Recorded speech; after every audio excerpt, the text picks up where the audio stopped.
Hey, welcome back friends. We are here for block number 4, the treble crochet. This is going to be one of our taller stitches today. So I have started off with our base of 28 stitches plus an extra 3. So you want to have 31 stitches to start. And this time, before we insert our first stitch, we are going to yarn over 2 times.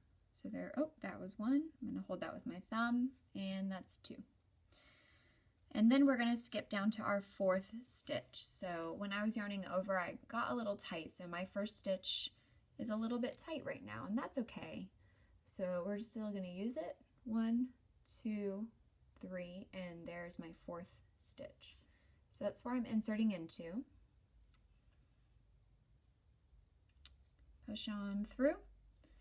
Yarn over, pull back out to anchor down, and now we should have 4 loops on our hook. We are going to follow that wrap, pull through 2 type of pattern that we've been practicing, and we're going to do it 3 times. That's why this is called a treble crochet. So yarn over, pull through 2 just 1 time, yarn over, pull through 2 2 times, yarn over, pull through 2 3 times. So that is your treble. We should have 3 of those chains on this side. That's going to help keep our block even. So again, we yarn over twice. I can see that I'm in this stitch right now. So I'm going to get over to my next stitch, insert in, yarn over, pull back out to anchor down, yarn over, pull through 2 1 time, yarn over, pull through 2 times, yarn over, pull through 3 times. Awesome. Here we are, next stitch. So you'll notice as you're working this that for 1 it's a lot taller than the other stitches have been, but for 2 it's also probably going to work up a lot looser than some of the other stitches. So what's nice, if you're still getting used to holding your tension, is that you shouldn't have as much trouble maybe inserting or pushing into those stitches. If maybe they've been a little tight in the past, this might be a bit of an easier stitch for you to work with.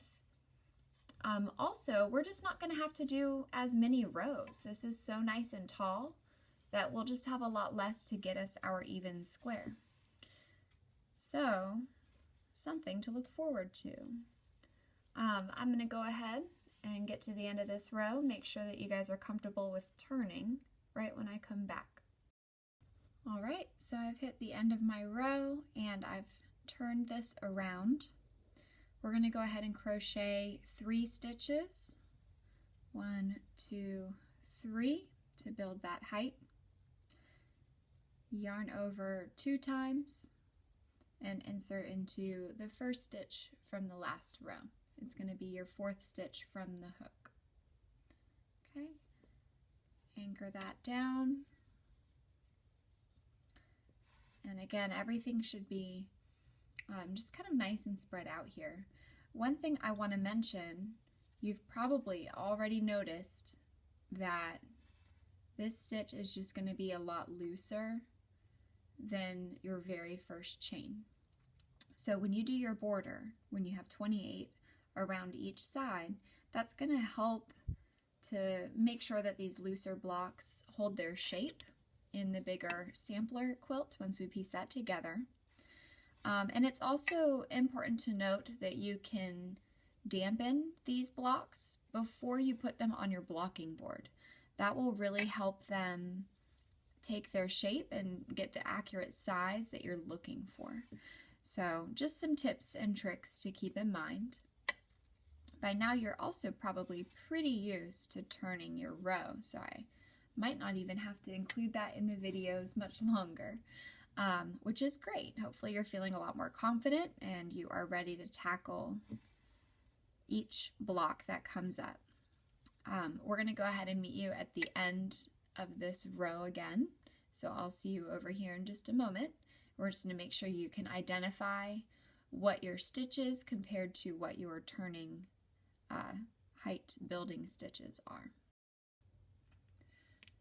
Alright, so I'm reaching the end of my second row, and I'm hitting that point where I need to go ahead and make sure that I've got the real 28 stitches that I want. So as always, you can count back from where your hook is at, count back to the end and see how many stitches you have. Each stitch is this teardrop shape. Also, by now, you might be getting pretty good and comfortable with identifying what is a stitch versus what are just the chains to help you turn.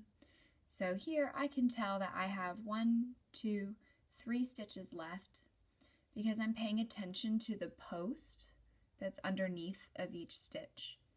This post that I've crocheted as a treble crochet just looks a lot different in texture than these chains do. So the chains are a lot thinner. They don't have those wraps that I used at the beginning to build that height. So that's one thing you can start paying attention to and identifying is how does my stitch look different from my chain. Okay, so hopefully that's a little tip that's going to help you as you continue so you don't feel like you're counting all of the time.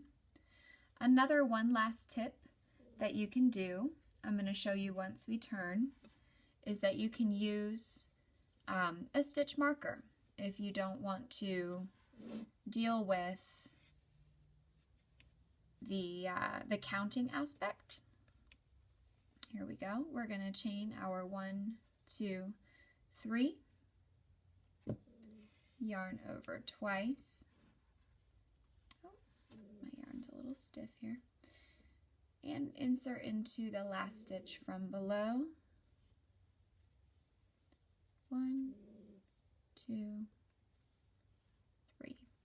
And that was my first stitch.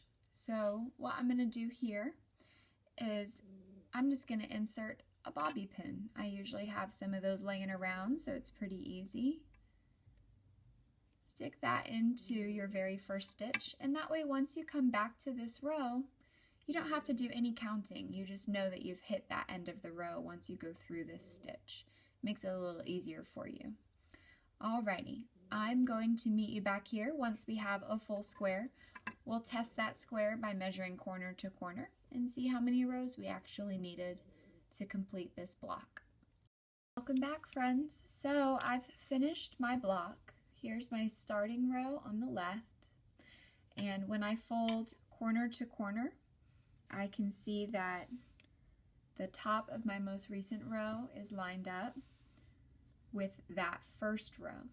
So on the other side, it's actually kind of loose, but again, that's okay. We're going to tie that up with blocking, and it's been a minute since I've kind of revisited that. I know I have a separate video posted, but just to make sure as these rows get a little wonky and different sizes that you're comfortable with that edging and blocking, I just want to send a reminder out for the end of this one.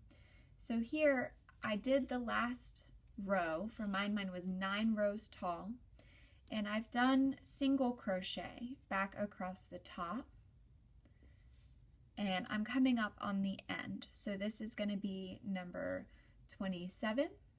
And then here where I have my marker, that's going to be my 28th stitch.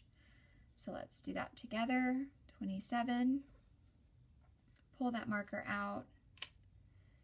And in the 28th, we're going to do 3 in that corner. So 1, that counts as 28. 2, that is just a corner. And 3, that is going to count as stitch number 1 for this side. Now, if you're not sure how to place those stitches evenly, it's quite simple. You just want to bust out your trusty calculator, and we are trying to hit 28 stitches. So we're going to do 28 divided by our number of rows, which is 9. Oh, sorry for all my notifications. and I want to have about 3 stitches per row to make this all even.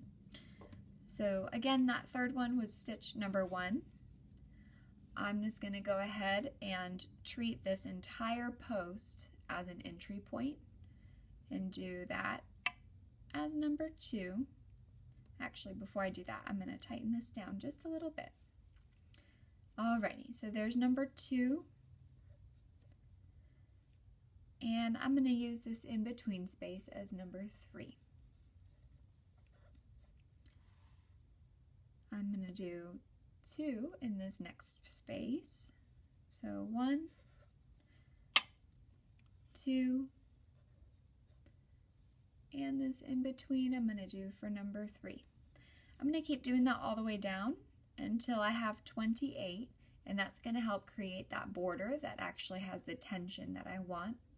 Do that on each side until you come back to your first one and then fasten that off. From there, make sure you dampen this block, spritz it down with water, and get it on that blocking board so that your sizes can start to set and become really seamless. Alrighty, that's it for today. If you have any questions, go ahead and feel free to comment. Make sure you hit that like and subscribe button, and I will see you next week for block number 5.